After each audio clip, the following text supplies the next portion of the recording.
I have a presentation here today about a new kind of design methodology. It's called information-driven product design. But it's kind of the first time I'm giving this presentation, so I would like to kind of make it more interactive and ask questions and have a discussion. So it's not like me talking for an hour. We'll go through a couple of exercises. It will be kind of fun. We'll have games, prizes. No, we have no prizes. So I'll basically go through the following steps. I will do a little bit of motivation why I think information-driven product design is important. I'll give you a little bit of background of other design methodologies to make sure that we understand how it fits into a bigger picture of product design. And we will talk about the background of information theory, and we'll go through one example after another. There will be so many examples. You will be like experts in this methodology after that. The thing that I want to start with is that there is a huge shortage in skills right now. So if you look around, you will see that there is around 1 million cybersecurity job openings worldwide, and that's in 2016, and it's probably a bigger number nowadays. So, if you want to have a job, cybersecurity is a pretty sweet one. But I think even more importantly, data scientists, number one job, if you look at kind of Glassdoor or something like that, right? So data scientists and cybersecurity experts, there is such a demand for them.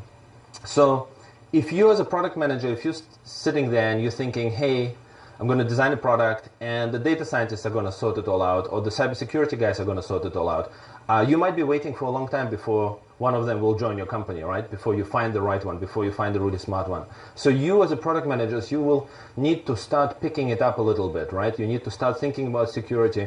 You need to start thinking about data science. Otherwise, it's not going to work, right? That's what the core focus of this meeting here today is, to talk about how cybersecurity and data science, how the product manager is kind of the pivotal role here, how the product manager will kind of help these two fields come together. And you will learn about those two fields as well. So before we go into information-driven product design, I want to acknowledge that there are many different methodologies out there for product design. Actually, I think every big company has their own. Cisco has one, Google has one. Even the Stanford Design School has one. It's called design thinking. That's the one that I'm most familiar with. So I'll choose that as an example. But there are so many design methodologies, and I just want to acknowledge and maybe kind of go through one of them and kind of see what is a design methodology in product, right? So this one is called design thinking, invented by David Kelly from Stanford and IDEO. It has the following steps, right? So we'll look at those steps and we'll go through those steps and we'll take an example to learn about those steps so we can kind of experience that. So there are 3 steps or 4 steps or 5 steps depending on who is teaching it. But it all starts with empathy. So trying to understand, what is driving the users, what is their motivation, what are they feeling, right? The definition of the problem, you need to define the problem, and then you need to have a couple of solutions, ideate like brainstorming, and then you need to start prototyping, and then maybe testing, right? So depending on how many steps there. So these are the different stages. And to kind of make it a more live example, I want to tell you about an experience that I had. So I went to Japan to do a startup, and I was my goal motivation was mainly, I heard in the US everyone is teaching coding. I heard coding is really cool. There was like Code for America and let's teach every kid how to code, right? And I thought, okay, well, you go to Japan and I will want to teach the Japanese kids how to code. It's probably going to be really popular. It's going to be a great startup. And the mistake that I've done is, and I want to kind of do this exercise here, is imagine you have the same objective. You think coding is cool, right? I mean, probably universal. But you go to Japan, and let's try to do this empathize and see who are the different stakeholders who might be, and what they think and what they feel. So does anyone want to give it a go? Who are the different stakeholders that you need to convince that coding is cool in this type of a... The students themselves, right? So there might be like big students, there might be little kids, like whatever group you choose, right? So those guys. Who else do we have? The parents, right? Who else? The parents, right? The schools, who maybe government, right? So you have all those different stakeholders. So let's go through it. What do you think could be? Do they all agree and coding is like really the best thing, or do some of them have objections and they're like, hey, I'm worried about child learning to code, being a hacker, or something like that. Does anyone think they can come up with a reason why this startup would fail? Like I go in there and start teaching coding, why would it fail? Culture and knowledge of value proposition. Oh, correct. But what exactly? What is the thing that's stopping them? Language. Well, in the case of younger students, Uh-huh. their curriculum is already overfilled, and they look Correct. like they're trying to remove some stuff. That's right. And you come in and you add stress, right? This is the part of kind of design thinking that turns out to be super important. And guys, by the way, if you are applying for Google interviews, that's the first thing that you need to do. Like, who are the personas? What are they thinking? What is driven by them? So it's the first step. Everyone does this, right?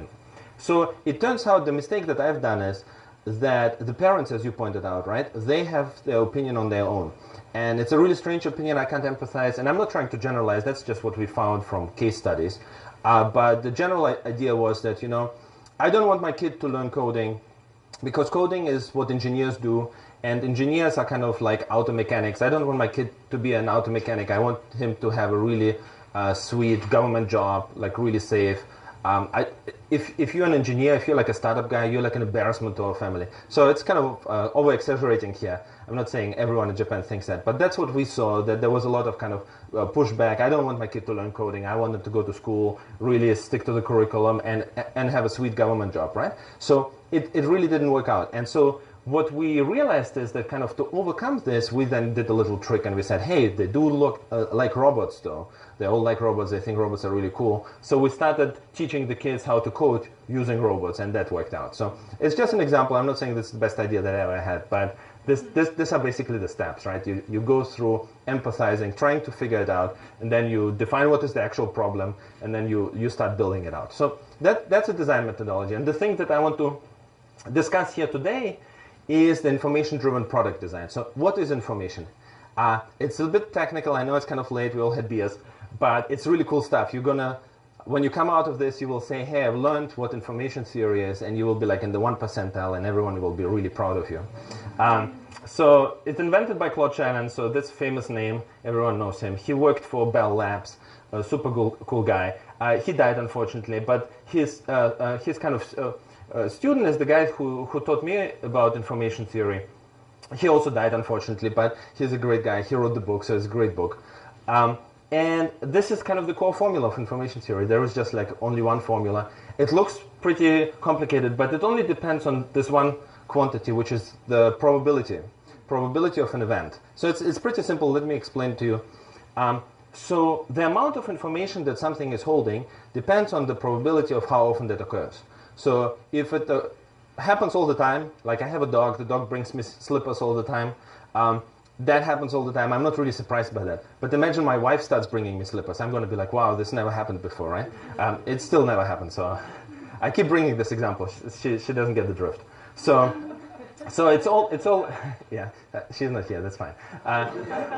So it's all about the probability, right? The probability of an event. So imagine like you have this door here, and there is some stuff jumping out of this door, like a sheep, like white sheep. They keep jumping out one after another. And I get really bored. I have so many sheep, like all sheep around me, right? And then a black sheep jumps out, and I've never seen a black sheep, and that carries a lot of surprise, a lot of information. So from this definition, something that happens rarely carries a lot of information. So that's information theory in a nutshell. The cool thing about information theory is because it only depends on the probability, it doesn't actually care about your kind of intrinsic value that you have for sheep. So for example, like black sheep, really cool, never seen that. But imagine like the white sheep keep jumping out, and instead of a white sheep, you have like a dragon jumping out, like a Game of Thrones one, right? I will be really concerned at that moment, right? So the black sheep was, okay, cool, but now it's a dragon, okay? So it doesn't distinguish between the two things, right? Because they all occurred with the same probability. And this is kind of the core property, this ability to not have this intrinsic bias of what's important and what's not important, this core property that we will use in this product design that we'll come up with, right? Let me give you a couple of examples today. I will start with data science, and I will give you 2 examples of how to use it in data science, and then I will give you 2 examples in security and cybersecurity. So the first example that I want to use is, so I used to work as a data scientist, and I was kind of working on the matchmaking engine, so on the algorithm, how to bring boys and girls together. 10 million people, not for Tinder, I'm just using that as an example, but 10 million people, and I was writing this algorithm to bring them together. So, I used to say that I'm the daddy of quite many people, but that's just an aside. So I wrote this algorithm, and the data that we used for this algorithm was like questionnaires, right? You ask them, hey, do you like cats and dogs? What's kind of your salary expectations? You have like 80 questions, and you bring this stuff together, and it turned out none of that really mattered to predict a successful relationship. Turns out, cats and dogs has no impact on that. What turned out to be the key driver was how soon a person responds to messages, how fast they kind of log in to check that they have a message. I call it the desperation factor.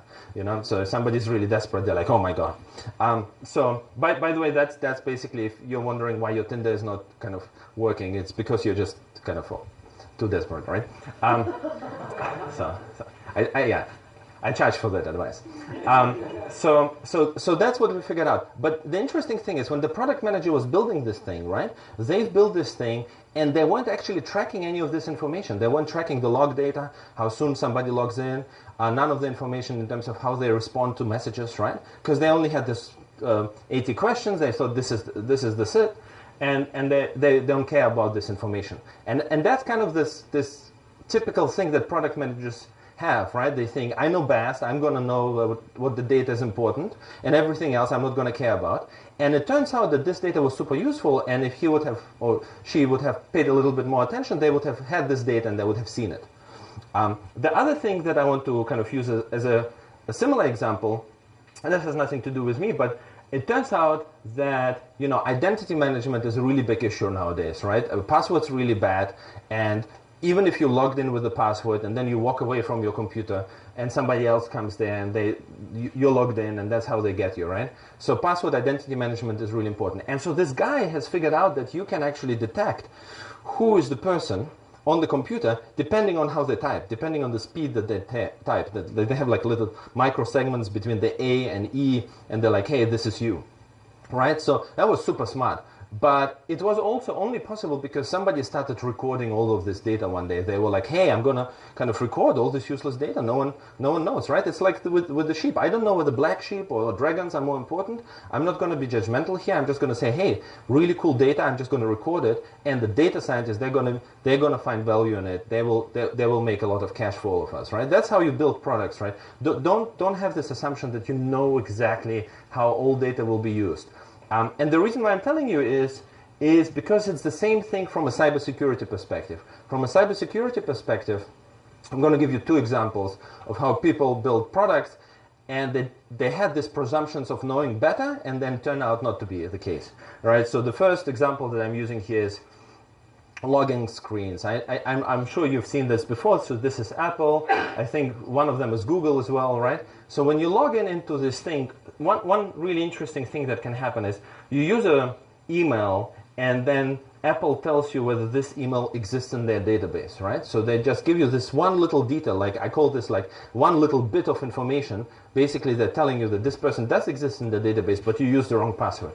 And actually, just before this talk, I was like playing around, and by mistake, I logged in as a different user because I just tried an email, and then I said I don't know the password, and the security questions were pretty simple, and so by mistake I logged in. So it's still a current problem with the systems. And the reason is like they just didn't care. They like said, I had a little bit of information. It's not a big deal. But that's this presumption, right? Every little bit of information can be later abused by the bad guys, right? Please. Not to be nitpicky, but Sure. the lower left is a good example, right, of how to do it. Because they're not telling you which piece of information is wrong, or is there something else in that interaction? That's correct. That's what I'm saying.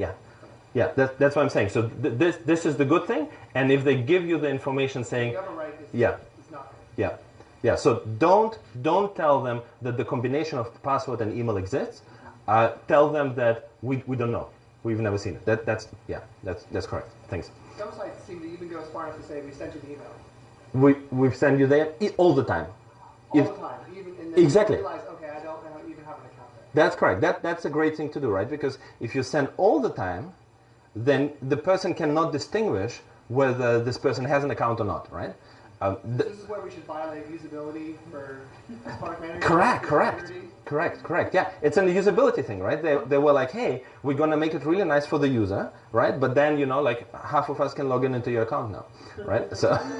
So we'll try it after the talk.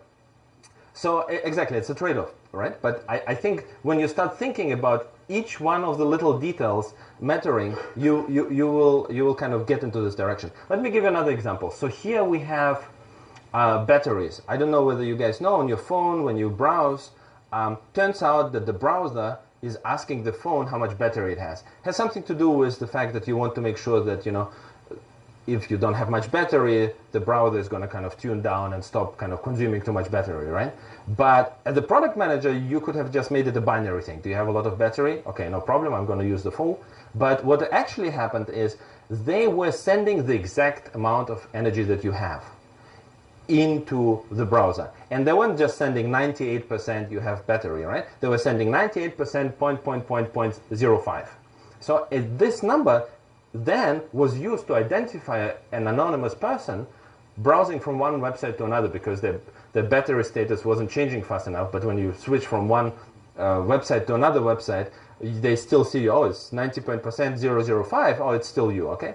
So they were using this little bit of information again, totally kind of missing all the product managers, and they were using it to de-anonymize, right? And so to do some cybersecurity stuff. So that's kind of basically the thinking, right? So you've built something, you think it's going well, and because you didn't care about how much information you're exposing to the bad guys, it gets abused. So that's basically kind of how some of the really cool products are being designed right now. So if I go into Gmail and I try to log in from here, from someone else's computer, they will not present me the picture. They will not present anything, right? But if I go from my computer, they show me my picture and my email, right? And that's because they have the user agents, they have the IPs, they have my cache, right? All the little cookies, right? So they collect a lot of information, and then later they use this information to create a better user experience or to better security feature, right? So they use all this information, they collect it. They don't expose it if they have to, but they can build better products with that. So that's one example. So let me give you kind of the summary of this, and then we go into a couple of examples how to build and how other products are built. So the key kind of suggestion here is, if you want to be a PM and you want to combine the cybersecurity and data science stuff, you basically want to minimize the information that you expose to the outside world because the bad guys are going to abuse it.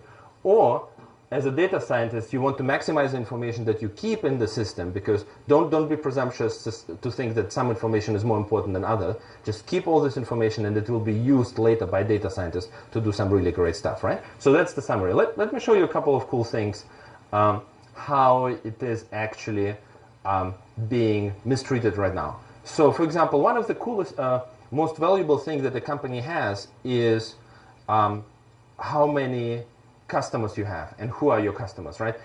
Any of you guys kind of startup founders or like working for a company that is like, right? If I ask you like, hey, who are your customers? You will be like, hey, this 2 companies, but you're not going to give me the entire customer base, right? So if you look right now at box.com, you can actually iterate through the names of the companies that are their customers, right? Because that's how they created their domain, right?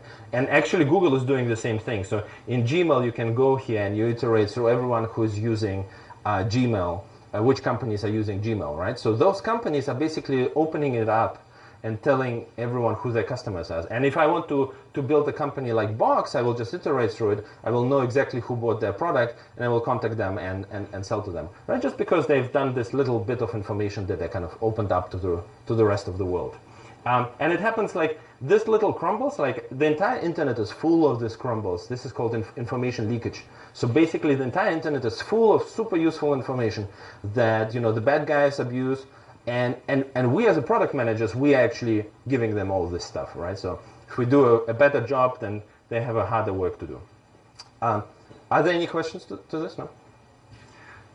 Cool. So let me give you another example. So recently at Symantec, we've built a product And it was one of the fastest products that has been rolled out in Symantec. It's only 4 months. In 4 months, we, like, from little design sketches, we've developed this product and rolled it out to general availability.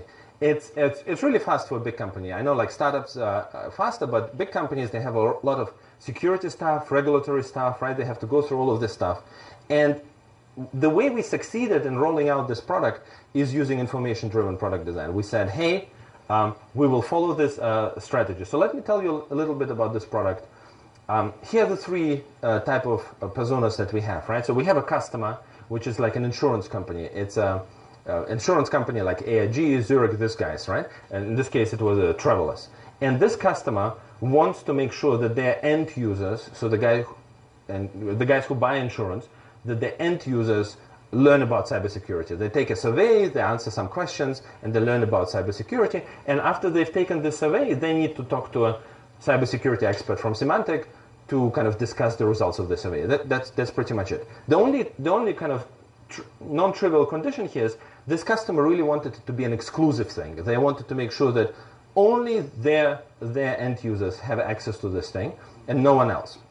Right, so the typical way to build this would be just to say, hey, there is a login page. You give us all the emails of all your customers. We'll create accounts for them. They can log in, answer the questions, and it's all good, right? And so if you would have built this product this way, it would have taken a year, because you would have had built something that is storing all the answers of this survey in your own system, in your backend. So if the CISO of Goldman Sachs goes to your system and says, hey, we don't use encryption, we haven't figured out how backups work, right? You're suddenly storing this very sensitive information in your system. And then you have to go through security, so privacy, through legal. Before this all rolls out, it takes like a whole year. So what we've done is we basically kind of circumvented it. We've created unique links with hashed without a login system. So we just give them the links, they distribute them between their customers, and you answer it anonymously. So there is no login page, there is no track and trace of who is logging in and who's answering those questions. And then it generates a code, and so then the security expert can just look up the code and say, hey, I know what your answers are, let's discuss it.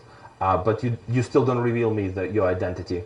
We are done with that, right? So it's a pretty simple thing. I'm not saying this is really complicated, but we all can do it. But the key is you remove the anonymous, you remove the identity of the customer who is answering the questions, and so the cybersecurity, the hackers, they cannot abuse that system anymore. But we are still tracking all the information about the customer, you know, like what's your industry, what's your revenue, and stuff like that. So we can still do cool data science on that, and the data is very valuable.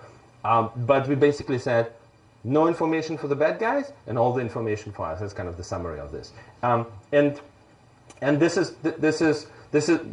are basically the key benefits, right? So you can save time by limiting the information, and you can increase insight by gathering more information. So that's kind of the fundamental of this methodology. I think the reason why I'm mentioning it is, I know we're in the US, but in the EU right now, there is a big debate about privacy. There is a new law coming up. It's called EU GDPR. It's a really cool word. If you want to get jobs, you should mention that word in your interview. EU GDPR. And the reason for that is because if you mistreat the privacy and the data of your customers, you can get fined up to 4% of your revenue. That's a huge number, like 4%. Like imagine you're Telefonica, you have it's a huge number, right? So that money is gone. And so this law is coming into action in 2018. And so that's why all this kind of privacy stuff is really becoming important, not only in the US, where we already have big breaches and we have notification laws, but also kind of worldwide. Europe is adopting it, South Korea is, Australia, Canada doesn't, but one day it will. So that's kind of the motivation behind this talk. Information, super valuable. Don't be presumptuous to know how it's going to be abused. The bad guys, the good guys, but just know how to handle it. All right, that's all I have.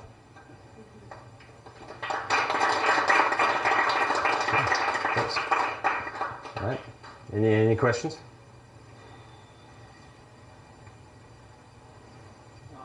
So you have the example page of, I think you were calling them crumbs. Crumbs, yeah, like breadcrumbs, yeah. URLs. Are there, like, you have suggestions for alternatives to doing that kind of stuff? So for Yeah. use domains to organize its accounts? Is there something else? You can do? Yeah, I mean it's super. So the question is like, why are they putting Symantec in the domain in the URL name, right? And there is no really good reason. It's just like a product manager for their own kind of, and also from the kind of customer perspective. So if you look at how it actually looks like on a browser, so this is my account. You see it says Symantec, and it has the little Symantec logo. So they figured out that it makes the customer feel better about themselves if you display the logo, so they can kind of see the logo at the login, and then the customer knows that they're going to the right website, right? So they started doing that, but in reality that has no actual real purpose, right? So you Cameras also put the logo.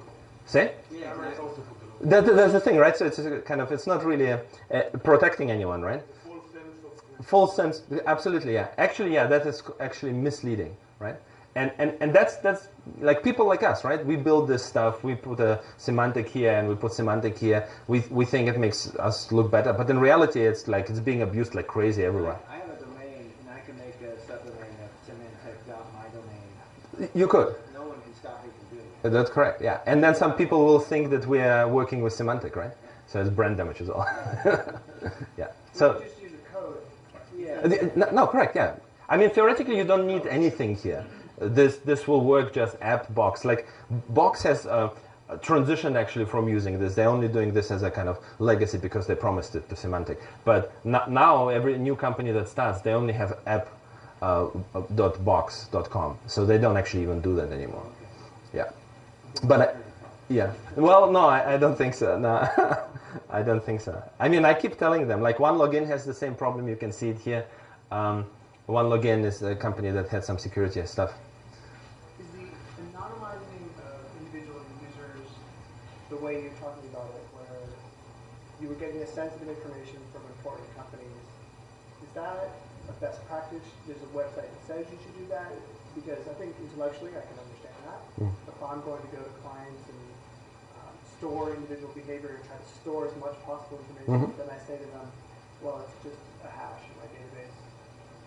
Is there something, is there any external research or? Yeah, so tell me more about your question.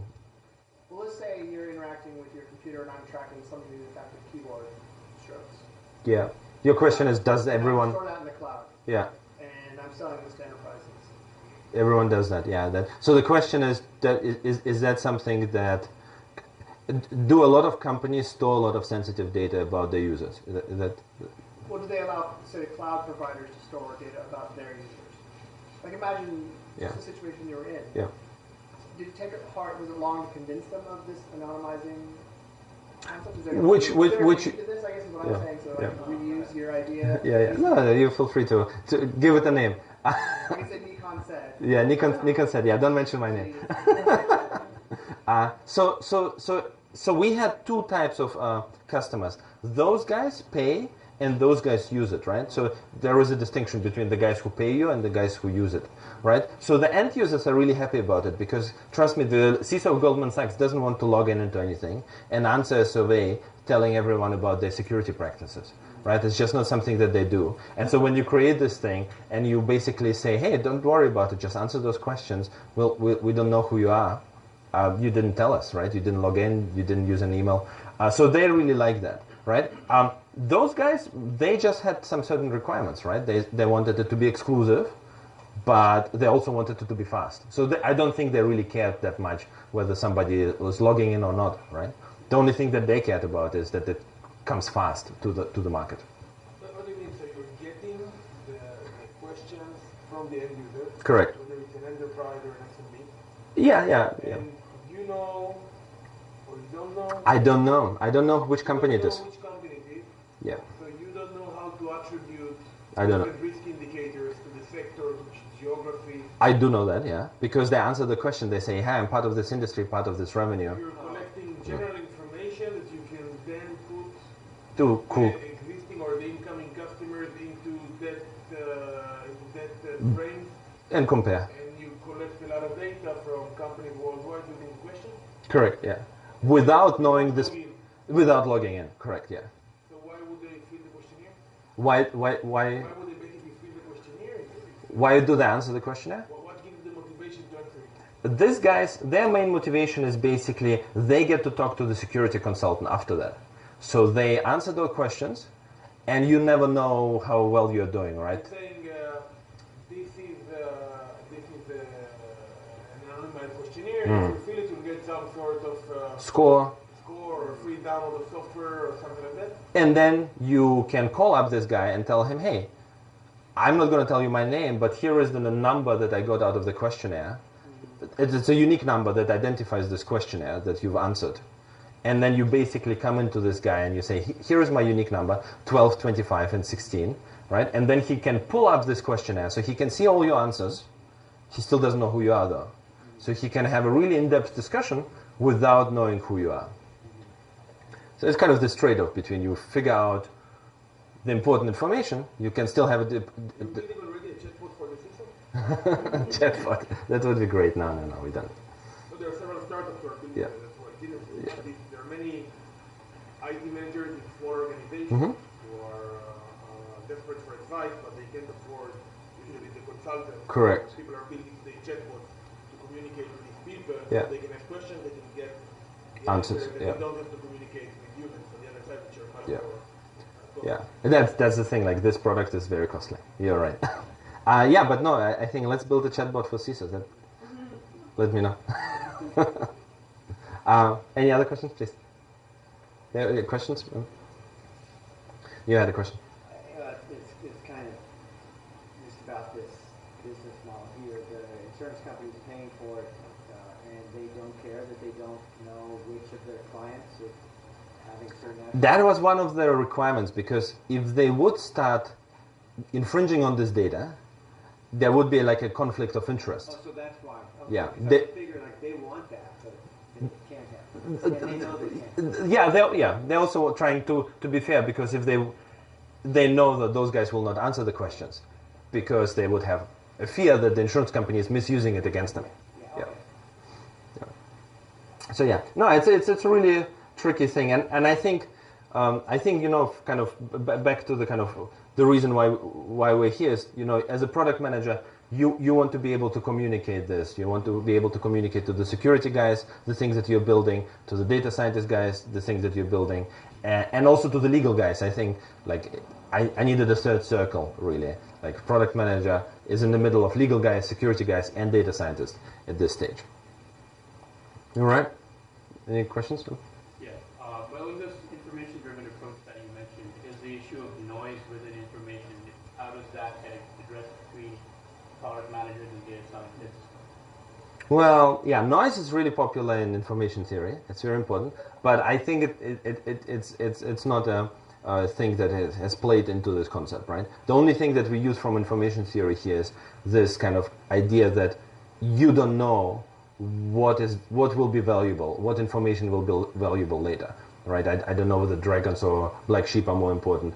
When you build your product, you don't know whether revealing the information about your battery will be important later. Just don't, right? Don't build a product revealing too much information. Always minimize information. That's why we removed the logins. I didn't know how it's going to be abused, but I'm just going to remove logins, right? And all of this stuff, I'm just going to remove all of this stuff as much as I can, because the legal guys are going to love it, and also the procurement is going to love it, security guys are going to love it. Yeah. So yeah, noise hasn't played in, but maybe, do you have an idea how it could play in? No. Yeah. No, I love noise. It's very important for information theory, but I haven't figured out how to use it here. Cool. All right. So, more beer? Oh, sorry. I was wondering if you can tell us just what you see at Symantec, what people are freaking out about in the world. People are freaking out in the world. I can make up lots of things to freak out about, but since you're on the front lines.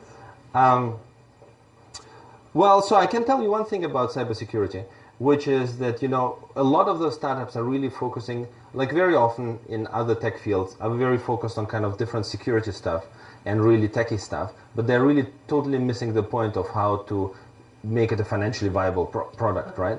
So all of those cybersecurity startups, if you go to our RSA, there are like 1,000 of them by now, and they are all very excited about this next generation firewall that they're building or something like that. But they're really kind of missing the implication of cybersecurity onto the balance sheet? What the CFO, does the CFO care about this stuff, right? Are you selling to the CISO? Selling to the CISO is a pain, like as you mentioned. What you really want to do is like, what is the big implication for the company, right? That's why I'm trying to give this talk to product managers, even though cybersecurity is really cool, but I don't think it's cool unless it's being used by people that build it, that have an impact on the company, right? So I think that's kind of the key thing right now. Cybersecurity is still a nascent industry that still hasn't communicated to everyone why it's important. I think it's a bit of an issue. Yeah, that's my perspective. What are like the trends of big mistakes that product managers are responsible for regarding security? Other than When they build cybersecurity products or when they build their own products? Yeah, they make an app, they make a whatever product that they're building. Yeah, no, What are the trends you see? What are the stupid things these people have done? all the time. I think all of those products are being built with kind of without thinking about information too much. I think that would be my general direction. Like a lot of those apps, I think in Tinder you can upgrade yourself right now to become a super user. Pretty simple. So they have all these kind of vulnerabilities that they opened up because they opened up too many functionalities. They're not tracking it anymore. So I think the simplest, like we all want to build a simple product, right? Because that's what we've been taught, right? But I think the other reason to build a simple product is because it's going to be small and everyone can know what the functionalities are. And you can remove all these little problems and bugs and errors that can be then abused. So I think there are many reasons to build a simple product, but one of them is a cybersecurity reason that I would definitely focus on. What are common security oversights? Yeah. Like in general, is it the fact that a product ships in with an encryption or is using forward HTTP commands or using HTTP in general and HTTPS? Like, what are the typical vulnerabilities you see today? I think as a general answer, I think when you build something, you often build something with a lot of different functionalities because they're just there. You have this really cool library, it has all these different functionalities. You're only using one feature in this library, but you will keep all the other features just because it's there, right? And so quite a lot of the problems that are resulting are based on this, right? So you've built up an IP and you have this IP and it has lots of open ports and you just keep them all open just because you kind of can. And then they get abused, all these open ports, right? So this is like really cool products are really built where you remove one functionality after another and you say, hey, actually we don't need to copy databases. It will never happen. We never need this. We never need a hard delete. Do you need a hard delete? No, we don't need a hard delete. So remove that functionality. And so that kind of changes your entire product. If you start removing functionalities that are just there because they're there, it makes a really cool product, really, really solid. Including stuff behind a feature switch? What do you mean? So, for example, you got 1 million users and you want to try something with 600,000. Yeah, that's where all the problems come from. Yeah, A/B testing and stuff like that. Yeah. There, but it's behind a switch, so those switches are basically totally vulnerable. Yeah, essentially. that's exactly what everyone abuses. That's why I'm saying like we can all upgrade afterwards to Tinder super user if you want. Sorry.